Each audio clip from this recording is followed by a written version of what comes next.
My sister-in-law demanded me leave my own home during her baby shower. Am I the asshole for venting to her husband? For the last 3 years, I have been married. Although he has been living away from home for work, my spouse and I have been together for 5 years. He returns home every other weekend to spend time with us, and we're doing the long-distance thing. Shortly before he left, we purchased our own home a few months ago. It's convenient for me to see my parents and for them to visit me because it's a lovely location near their home. It's quite spacious and has beautiful architecture, which is perfect for me because I adore the feeling of living alone. I love living in this lovely home in a fantastic neighborhood. I got a lot of praise when I hosted my housewarming party. My sister-in-law, Carrie, was the one who seemed to like the place the best out of everyone. She was gushing about it non-stop. Although we are not close friends, Carrie and I have always gotten along well. I immediately said yes when she asked if she could have her baby shower at my house. I agreed for a few reasons, despite the fact that we are not close. I didn't want to say no to her because she is pregnant. I also thought it would be wonderful to meet new people and have a change of environment because I spend a lot of time alone. For the event, I even took a day off. Because I had such a lovely home and didn't want to spend a lot of money renting a location, she insisted on holding the baby shower at my house. Though smaller and less striking, her home was nonetheless pleasant. Her flattery must have been effective since I was unable to say no. Furthermore, she had always been kind to me, so I had no excuse to say no. I had no idea what was going to happen. She made no hint that I wouldn't be welcome during the planning phase. Everything involved me. For the past few weeks, she has come to see me virtually every day to go over the specifics, including the cuisine, decor, and catering. I was looking forward to the occasion and believed that this would strengthen our relationship. I assisted the decorators in setting up the venue on the day of the event. Carrie arrived about an hour before the guests were scheduled to arrive and thanked me for everything. She talked to me like a friend and behaved normally. But she asked me where I would want to spend the next couple of hours, 15 minutes before the guests were expected to arrive. I was surprised and assumed she was kidding. It was my house, after all, and I had expected to be there. I had purchased a gift for her and dressed appropriately. She genuinely responded that she wasn't joking when I inquired. She made a few seemingly good arguments that I hadn't thought of because I was too busy assisting her. Carrie informed me that I wasn't even on the guest list and hadn't gotten an invitation. To be honest, I was aware of that but didn't mind because I assumed I would be invited and included in the celebration. Ultimately, I had assisted in organizing it and was letting her use my home without requiring her to pay for a location. Given that Carrie and I didn't have a particularly strained relationship, I believe that anyone in my situation would have made the same assumption. Why in the world would I think I wouldn't be attending the event? She apologized for the mistake after I informed her just that. She said that because I'm a banker and not a party or event planner, she had assumed that I was assisting her in a professional capacity, which was absurd. Her presumption was absurd. She told me she didn't want to argue, so I guess my face was a reflection of how upset I was. She maintained that since she was pregnant, she didn't want to become stressed out, thus now wasn't the time for small-minded arguments. She then informed me that I had to leave because only her personal family and close friends were invited to the occasion. I regrettably didn't make the cut for what was meant to be a small, private event. Because she didn't want to start a commotion, she requested me to leave before the visitors arrived. This is when I was angry. I didn't know where else to go, so I stormed out of the room and headed to the backyard. I attempted to phone my husband to voice my displeasure with his sister's actions, but he was unable to do so due to work obligations. I decided to do something unconventional because I was frustrated and needed to vent. I called her husband Jim. Jim is a reserved, quiet individual. Although I haven't had much contact with him, he has been married to Carrie for 2 years and has been with her for 4. I went on a tirade about how disappointed and wounded I was as I told him everything. He was quiet for a long time after I was done. I told him that I felt unable to speak to Carrie directly without running the danger of offending a pregnant woman, and I apologized for venting to him. He might be able to talk her out of it, I hoped. Jim's apology on her behalf made me feel less anxious. That would be ridiculous, he said, so I really didn't need to leave my own home. He urged me to wait and promised to come over in a few minutes because he didn't want Carrie and I to get into a heated disagreement. Jim showed up before any of the visitors, as promised. I entered the house when the doorbell rang, and the 3 of us stood in the living room. When Carrie saw him, she was obviously shocked. Jim forcefully stepped in and assured me that there was no reason for me to leave and that I could attend the baby shower. When Carrie attempted to object, Jim gave her a stern look, so she remained silent. She continued to glare at me the rest of the time. I decided I was never going to talk to her again. I even thought about calling off the baby shower, but I decided against it. I didn't want all of the work I had put into organizing the event to go in vain. In addition, I didn't feel the need to cancel once Jim showed up, and I didn't have the heart to do so either. I made the decision to give the evening its due and to cut off any communication with Carrie after it ended. I couldn't say the same about her, but I remained dignified and graceful the entire time. Jim apologized to me once again for everything after the baby shower ended, but Carrie wouldn't even look at me. Jim also expressed regret about that, as I was getting needless hostility from her. It was annoying to see her think I didn't belong at the gathering and that I had pushed my way in. Finally, the agony was over, at least. I contacted my husband after they departed and filled him in on everything. I told him not to, at least not that night, even though he was furious and wanted to talk to his sister. I didn't want more arguments and thought it would only make things worse. All I needed was some quiet. But for me, serenity wasn't in the cards. My in-laws called me the following morning, and they were really upset. They informed me that Carrie and Jim got into a heated argument when they got home from the baby shower. Jim had made the decision to go and was not talking to Carrie or any of her relatives, including my in-laws.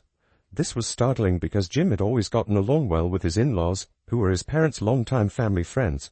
Following the altercation, Jim's whole family made it apparent that they didn't want to communicate with Carrie and her family by blocking them on social media and elsewhere. Carrie and my in-laws seemed to think that if I had simply sucked it up and followed Carrie's instructions, none of this would have occurred, but I couldn't see why I was being pulled into it.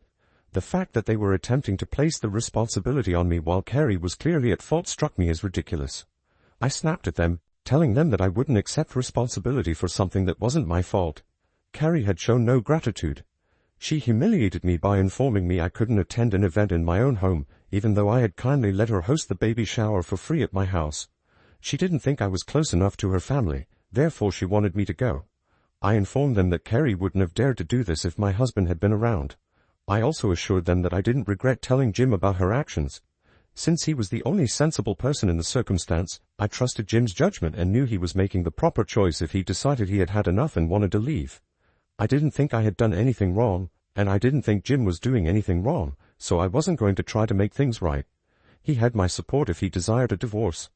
I had no intention of contacting him or retracting anything. My in-laws would be dissatisfied if they called to beg me to talk to him and make this right, since I wouldn't do it. I hung up after saying that. They have been making every effort to get me to reply, but we haven't spoken since. They keep claiming that any issues were between Carrie and me, so even though I haven't blocked them yet, I'm thinking about it. I don't see their reasoning when they say that I had no justification for including Jim in this. I chose to inform Carrie's husband about it, even if it was just between us. I thought he should be aware, as he is also a member of the family. Considering how terrible she was acting and how unappreciative she had been, I don't think I did anything wrong by telling him. I trusted that her husband, being sensible, would deal with it properly, so I thought he should know. Despite their best efforts to control the situation and make me feel guilty, I don't feel guilty at all. They keep claiming that her child might not have a father role in their life as a result of my choice. They're framing it that way, but I believe it's a stretch. To that, I'm not even sure how to react. Even though my spouse doesn't believe I did anything wrong, their comments are making me doubt myself, which is the only reason I haven't blocked them yet. He has informed me that he will speak with his parents to assist them see that Carrie was to blame and not me. He feels that rather than targeting me, they ought to concentrate on helping her. I don't know how to respond to this. Although I don't feel sorry for them, their actions suggest that they won't be letting this go anytime soon. All I want is for this to end. I don't currently have any answers because I also don't know why Carrie behaved in that manner. Am I to blame for bringing up our disagreement with my sister-in-law's husband and letting him know how she acted? First update. Nearly a week has passed since the baby shower. Jim and Carrie are currently going through a final divorce. He made the big news announcement on social media, but she hasn't made any public comments. Although I didn't anticipate it happening so quickly, it appears that he has already filed the petition and that the proceedings will shortly begin. Since Jim returned to living with his parents, they have been living apart. Even though I wasn't sure whether it was proper after everything that had transpired, I was able to talk to Jim. Although I felt a little bad about it, my spouse recommended that someone in our family get in touch. Jim was obviously keeping the lines of communication open for us because we were the only two individuals he had not blocked. I made the decision to call him. I didn't present it as an apology when I told him I was sorry for all that was going on. I didn't present it as an apology, but I did say that I was generally sorry for everything. I suppose Jim could sense my shame in spite of it. He gave me his word that I didn't have to feel bad about it or hold myself responsible. He claimed to have been on edge for a while. I felt I needed answers, so after some trepidation, I texted him back to find out what was actually happening. And I got them, boy. I told him I wanted to learn more when we got on the phone. I had no idea why Carrie didn't want me to the baby shower, so he agreed that I deserved some explanation. The only explanation she gave, as best as I can tell, was that she only wanted her immediate relatives present. She had, however, invited a number of people who, as far as I knew, weren't very close to her. I was aware that some of the guests on the guest list didn't appear to be any closer to her than I was. Since I had nothing against anyone on the list and, as far as I knew, no one had anything against me, it didn't make sense that I wasn't on it. Carrie's true reason for not wanting me there was disclosed by Jim. One of her pals, whom she was making a valiant effort to impress, was supposed to be there. This friend had wed into a family of rich industrialists. Carrie sought to persuade her friend's husband to invest in her business as she intended to launch her own venture a few months after the birth of her child. Carrie had planned the baby shower in my place to impress this buddy, telling everyone it was hers. She obviously couldn't keep up that lie with me around. She wanted me out for that reason. She hadn't expected me to refuse to go and to stand my position. Fortunately for me, her friend was sick and was unable to attend the occasion. This did not, however, excuse Carrie's cunning actions. Jim confronted Carrie about what she had said to me when they arrived home. In order to impress her buddy and avoid admitting that the house wasn't hers, she acknowledged that she wanted me to remain away. She went out of her way to pretend she had a life she didn't in order to impress someone she went to school with, acting as though her deceit was completely normal. Jim informed her that she needed to apologize to me and that her behavior was unacceptable. He pointed out that rather than being grateful that I had allowed her to organize the event at my house, she had made fun of me. Carrie fought with Jim because she wouldn't accept that what she had done was wrong. This arrogant conduct had been causing them a lot of issues, and it seems that this wasn't the first time she had been found pretending to be someone she wasn't. Jim informed me that it seems they had been coping with such problems for a few years. She underwent a transformation shortly after they were married. She had been attempting to live above their means and present an illusion of luxury and money to impress unimportant people ever since their wedding. Her friends reportedly made disparaging remarks about the arrangements at her wedding, and it looked that she was deeply offended by such remarks. She is an adult, though, and shouldn't be influenced by such trivial matters. If those individuals made fun of her way of life or her financial situation, she ought to have taken them out of her life as they weren't true friends. Furthermore, she and Jim led a regular, pleasant life. It's not like they were impoverished. They might not be able to afford luxury, but they were doing well, and it didn't matter to anyone else. Carrie didn't have to make an impression. Carrie works at a marketing firm and hopes to launch her own business after the baby is born, while Jim is a real estate agent. She has much greater justification to save money rather than squander it on pointless items. Despite their lack of wealth, their stability and comfort should have been sufficient. Jim had made numerous attempts to convey this to Carrie, but it had never been successful. She was constantly making an effort to impress others by doing odd things, which led to constant issues between them. Jim had forgiven it throughout the years because he loved her. In recent months, though, he had found it more difficult to put up with. They needed to be more frugal because they were expecting a kid, but Carrie kept squandering money carelessly as though it didn't matter. Given their financial circumstances, this was particularly troublesome because they were unable to support the lifestyle she was attempting to attain. Jim was getting fed up with her continuing to buy things without asking his permission. Too often they had been fighting over things like this. Jim departed after the altercation at the baby shower because he could no longer stand it. He informed me that, considering the status of their marriage, he would have made this choice sooner or later even if I hadn't called him that day. I didn't have to feel bad about what I did, he told me. I talked to my husband about this, and although he was sorry for Carrie, he couldn't claim that it wasn't justified. Although Jim was not a close friend, we were aware that he had been Carrie's devoted spouse. We assumed he must have given it some thought if he chose to go. Carrie must be going through a really tough time, especially because she is pregnant, so I do feel awful for her. But she caused this for herself. How a mature woman worries so much about the views of a few vapid, gossipy, inconsequential pals is beyond me. She should have moved on from this high school conduct long ago. She is in her 30s. I'm hoping that they can work things out and decide what they want. I believe that Jim will benefit from some time away in order to make the best decision. I will no longer become involved in this. Since I feel like I have nothing else to say to Carrie and my in-laws, I intend to block them both. Whether that means getting back together or finalizing the divorce, I hope they can resolve their differences. Jim sounded unhappy when we spoke, even though he had already announced the divorce. He was interested in trying to make things right and give Carrie another shot. but it appears that he is finding it quite difficult to do so because of her stubbornness. Although this may be a contentious viewpoint, I believe they ought to at least attempt to resolve the conflict. Given that her behavior is out of character for someone in her 40s, Carrie might want to think about going to therapy. It is not sustainable or healthy to try to please unimportant people. For the benefit of their child in particular, I want things to work out. It's never easy to be a kid of divorce, and I wouldn't want my future niece or nephew to experience that. I'm praying for the best and avoiding all of this for the time being. My spouse has made the same decision. My husband is returning home this weekend, so we are getting together. I don't believe he intends to go see his folks this time. All I can say is that I'm glad I have nothing to feel bad about anymore. Second update, we've been chatting since my spouse got back a few hours ago. He informed me that he had been in communication with Jim for the past few days. Jim has stated that he is prepared to give his marriage another try provided Carrie accepts his apology for everything and consents to attend therapy. My husband is attempting to explain this to his sister, but she has not yet replied. According to his parents, Carrie is currently avoiding people because she is sad and needs some alone time. Right now, she seems to be getting the distance she needs from everyone.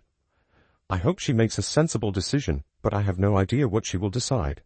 Some people accuse me of selfishness in relation to my last piece, claiming that my husband and I were being avaricious by refusing to assist Jim and Carrie.